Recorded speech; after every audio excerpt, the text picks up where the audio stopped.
In this day and age, the sophistication of aerodromes will vary tremendously.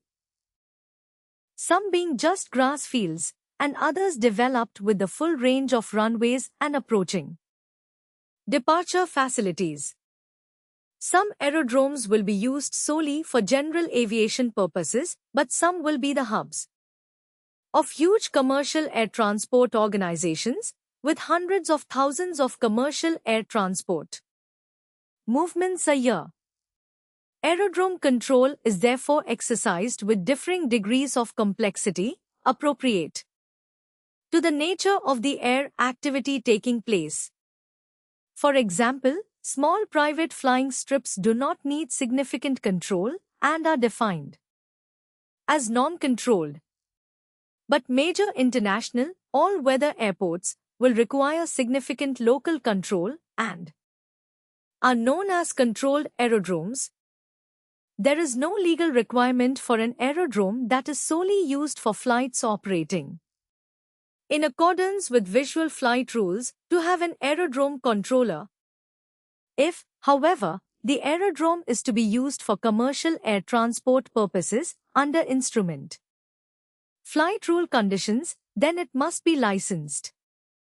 And part of that license will mandate that the aerodrome must have an aerodrome control, and by licensed air traffic controllers, referred to by pilots as either local, such as Kennedy Local, or by the geographical name of the aerodrome, such as Boston Tower. The aerodrome controller at a controlled aerodrome is required to provide full air traffic control services.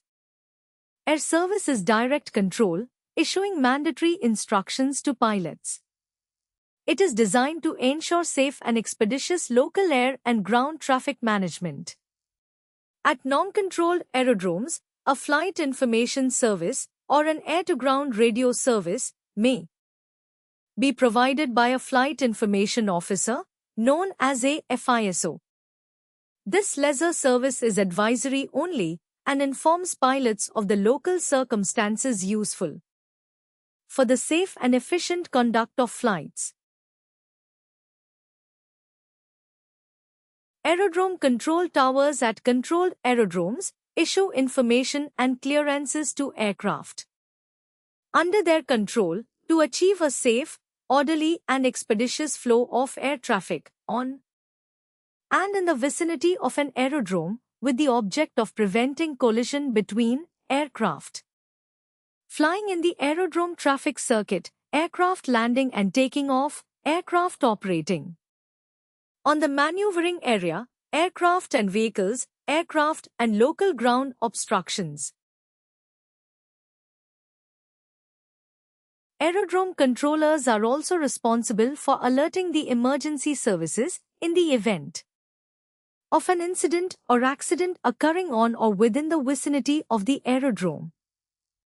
They will also report any failures of essential equipment to the Local Area Control Center, known as ACC, and any aircraft that have been lost or missing for 5 minutes to the ACC or Flight Information Center.